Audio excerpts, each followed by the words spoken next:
Hola, hace mucho que no, que no paso por acá, pero ya no voy a decir esa frase porque grabo cada 4 meses y siempre digo lo mismo. Les doy la bienvenida a Epílogo, mi nombre es Frida y quiero ponerme un poco al corriente con los videos y contarles los libros que he leído recientemente, pero debido a que tengo obsesión compulsiva, no puedo hablarles de los libros de este año hasta que haya terminado de hablarles sobre los libros que leí en los últimos meses del año pasado. Entonces, este video es los 3 o 4 últimos libros que leí en el 2025 y vamos a empezar ya. El primer libro del que les quiero hablar es un libro que fue súper popular en las redes de libros, en Bookstagram, en Booktube hace un par de años, que es On Earth We're Briefly Gorgeous, de Ocean Vuong. En la Tierra somos fugazmente hermosos. Y esta es una novela debut de este autor.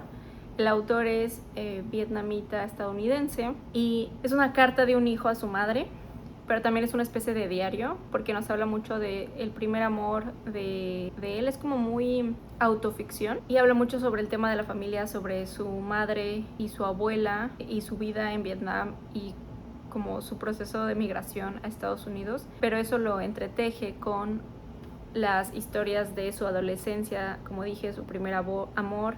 Él es una persona gay, entonces nos habla como de crecer en un Estados Unidos, no en una gran ciudad, sino en un suburbio, en un pueblo básicamente, y lo que significa eso cuando él se da cuenta de que le gustan los hombres y que tiene su primera relación con un hombre. Y habla muchísimo sobre temas de clase, sobre temas de la masculinidad, de ser una persona queer, de temas de adicción también habla bastante. Y yo había escuchado que este autor era poeta y se nota mucho en cómo su dominio del lenguaje y también en lo poético de sus frases. Creo que indudablemente tiene frases hermosas este libro, pero algo que no pude ver más allá de este problema es que lo sentí el libro demasiado fragmentado. Era en partes queriendo ser una novela, en partes queriendo ser un diario, en partes queriendo ser ficción histórica y en partes queriendo ser un memoir, una autobiografía, y nunca terminó de cuajar, nunca se terminó de decidir este libro qué iba a ser. Creo que el formato hubiera estado mejor si hubiera hecho una especie de poemas intercalado con memoir, que en los poemas nos hubiera contado esas escenas o esas experiencias que él nos intentó contar a través de ficción o a través de este formato novela. Creo que lo hubiera hecho mejor en poema y que el resto del libro hubiera sido una memoir, una autobiografía. Eso creo que hubiera funcionado mejor en lugar de forzar a que esto fuera una novela, porque no terminó de serlo. Creo que estaba demasiado fragmentado y se nota porque es un debut del autor. Le puse 3 estrellas. Me pareció bien, pero nada extraordinario, nada grandioso, como muchos en redes han dicho. Entonces creo que esa es la primera opinión impopular de este video. Luego leí uno de los mejores libros de 2025, que es The Once and Future Witches, de Alex E. Harrow. Este es un libro fantasía, pero es autoconclusivo, no es parte de una serie.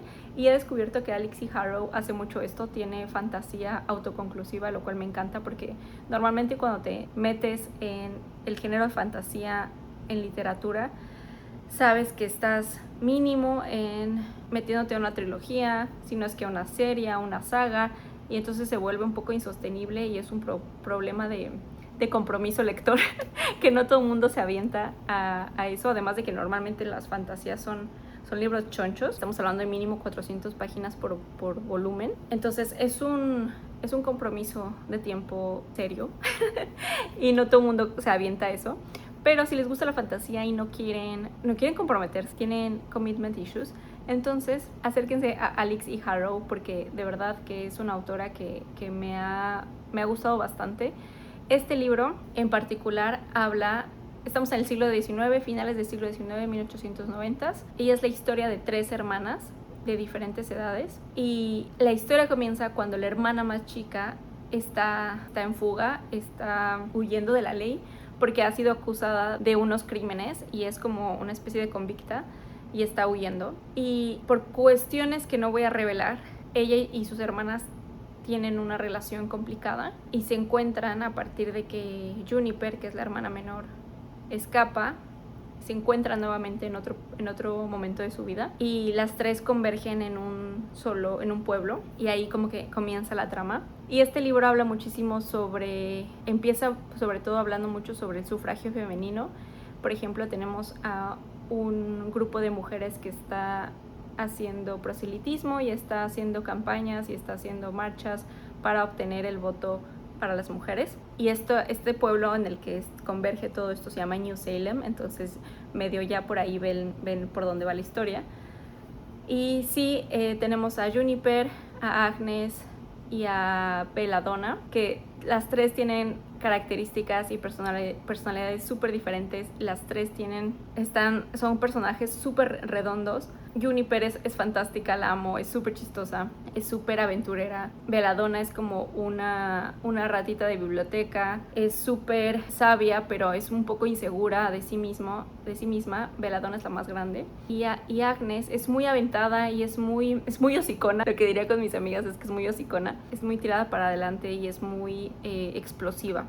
Tiene mucho coraje y siempre ha sido como muy responsable y está como un poco cansada de ser la base en la que todo se sustenta. Y este libro es una aventura increíble y parte de la premisa es que la brujería en realidad se esconde, o sea, como ha pasado a través de generación en generación, las mujeres han pasado brujería a través de rimas y refranes.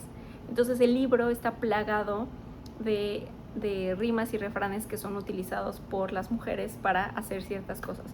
Pequeñas cosas, pero no tan pequeñas de repente. Hay cosas muchísimo más grandes que hacen estos rimas y refranes. Y creo que eso le da muchísimo, es algo que rescata muchísimo el tema de los cuentos de hadas, de que siempre hay una lección metida en los cuentos.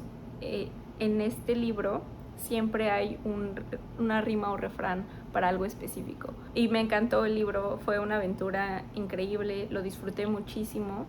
Y fue un libro con el que me topé y empecé a leerlo en la biblioteca y ya iba como la mitad y dije, no, este libro me está gustando demasiado, lo tengo que comprar, tengo que tener mi copia y tengo que rayarla y comentar mis pensamientos conforme voy leyendo. Y eso fue lo que hice, tuve que comprar una copia de este libro porque de verdad me gustó demasiado. Le puse 4.5 estrellas, me encantó. Y definitivamente voy a seguir leyendo a Lexie Harrow. De hecho ya tengo un libro más de ella que espero leer pronto y les cuento qué me parece la segunda novela que lea de ella. Luego leí Los peligros de fumar en la cama de Mariana Enríquez, que este es si no mal recuerdo, este es su primer libro de cuentos y yo había leído literalmente todos sus libros de cuentos menos el primero, entonces como que tenía esta deuda. Por fin lo leí y le puse en total 3.7 porque algunos cuentos me gustaron, otros no tantos como siempre, pero les quiero hablar de específicamente 2 de los 12 cuentos que conforman este libro, que son los cuentos que más disfruté, que es El aljibe y Cuando hablábamos con los muertos. El del aljibe es un cuento que habla sobre una niña que comienza a crecer y empieza a darse cuenta de que le da miedo absolutamente todo. Empieza a crecer con muchísima ansiedad y resulta que llega un momento en su juventud donde decide tomar cartas en el asunto y viaja a buscar una bruja y resulta que no os voy a spoilear, pero su abuela y su mamá tomaron una decisión por ella cuando ella era bebé que afectó toda su vida y la bruja le dice que sí hay una solución para atacar este problema y la chica decide embarcarse en esta solución. Es un cuento, no diría que es de terror como tal, pero sí tiene características macabras y como de terror en general, y sobre todo como de superstición y un poco como, se me hizo como un poco de budismo, de vudú. Entonces, bueno, ese fue uno de los cuentos que más me gustaron. Otro cuento que me pareció súper bien narrado es el de Carne, que habla sobre la obsesión de chicas con un rockstar. No les voy a contar, obviamente, a qué nivel de obsesión llega, pero se me hizo, 1, súper bien narrado y 2, como súper interesante esa exploración de hasta dónde llega el fanatismo por una figura pública. Y el cuento que más me gustó de toda la colección fue Cuando hablábamos con los muertos, y habla sobre unas chicas que están jugando Ouija hasta que llega el hermano de una de ellas. No los voy a contar más porque es un cuento, se vale mucho de este factor sorpresa, pero decirles que estuvo muy bueno. Y lo leí de madrugada, lo cual tuvo como un impacto más grande porque me espantó más, pero me pareció bastante bueno. Y por otro lado, también hubo cuentos que no me parecieron tan relevantes o tan memorables. Por ejemplo, el de Ni cumpleaños ni bautismo me pareció Xon. ¿Dónde estás, corazón? Me pareció X también. El carrito, super X. Y otros que me parecieron bien, pero nada espectacular. Esos 3 que les menciono son los que más me gustaron. Y luego, para terminar el año, leí Marina de Carlos Ruiz Zafón. Si ustedes no lo saben, La sombra del viento es un libro que es de mis libros favoritos de toda la vida, porque lo leí, es de esos libros que leí en el momento correcto, en la circunstancia personal correcta, y para siempre va a tener como que un lugar especial en mi corazón. Y he leído más de Carlos Ruiz Zafón a lo largo de los años, pero ninguno ha tenido el impacto que ha tenido La sombra del viento. Y esta no es la excepción, aunque creo que sí disfruté ver los inicios de un Carlos Ruiz Zafón mucho más joven, un escritor mucho más joven, porque Marina fue una novela que sacó mucho antes de La sombra del viento. Y se nota, pero me gustó mucho volver a adentrarme a este estilo tan Ruiz Zafonesco, porque lo identifiqué clarísimo.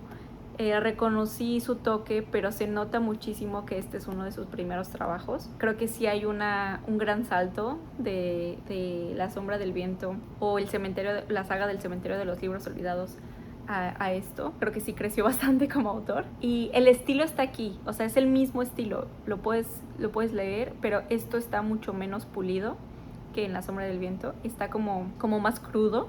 Y, a ver, este libro es corto, son como que 200 y cacho páginas, casi 300, 283. Y a pesar de eso, es como 3 libros en uno, porque tiene 3 tramas diferentes que resultan estar una dentro de la otra, pero sin estar completamente bien pensadas, en mi opinión. Para el número de páginas que tiene, no termina de unificarse, no termina de cuajar este libro. Y a ver, ¿esto de qué trata? Tenemos a Oscar, que es nuestro protagonista, que él vive en una especie de orfanato, perdón, es internado, no un orfanato, es un internado. Y paseando en una de sus múltiples aventuras en la ciudad de Barcelona, por supuesto, está situada en Barcelona, va y encuentra una casa donde le parece una casa que lo llama mucho. Es una casa enorme y se ve como abandonada, que le llama la atención porque se ve medio macabra. Y resulta que pues decide meterse, y ahí encuentra a Marina, que es una chica más o menos de su edad.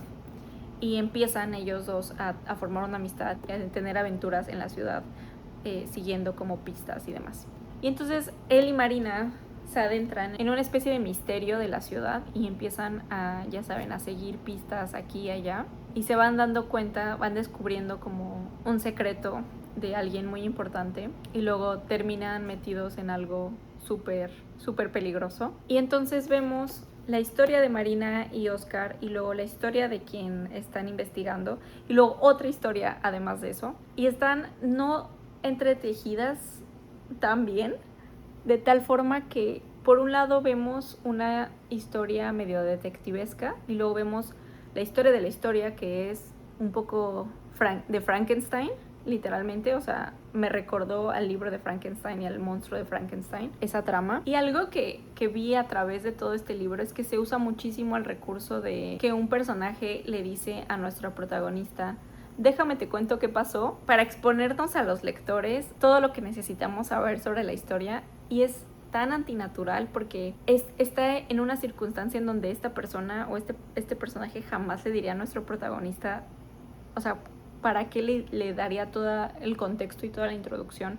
Pues solamente es para exponernos a nosotros como lectores esa información. Pero la usó tantas veces aquí que fue súper cansado leerlo. Pero bueno, por la nostalgia y por ver los principios de lo que después se convertiría la escritura de Carlos Ruiz Zafón, decidí darle 3 estrellas porque sí me gustó como el estilo de escritura. Lo que no me gustó fue fue cómo hizo la trama, y la trama misma terminó súper enredada y súper rara. Fueron como tres historias en una y no necesariamente bien hechas. En fin, esos son los libros con los que terminé el año pasado, y ahora sí, después de este video podré contarles sobre los mejores libros que leí, hacer un pequeño recuento y decirles cuáles fueron los 4 o 5 mejores libros que leí el año pasado, y luego les contaré en unos meses les contaré. Yo creo que voy a hacer un video de los primeros 6 meses de 2026 porque ya es junio. Entonces, bueno, eso.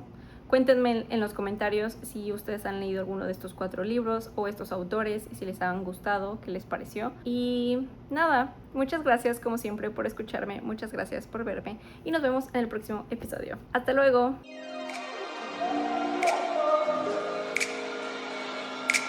Está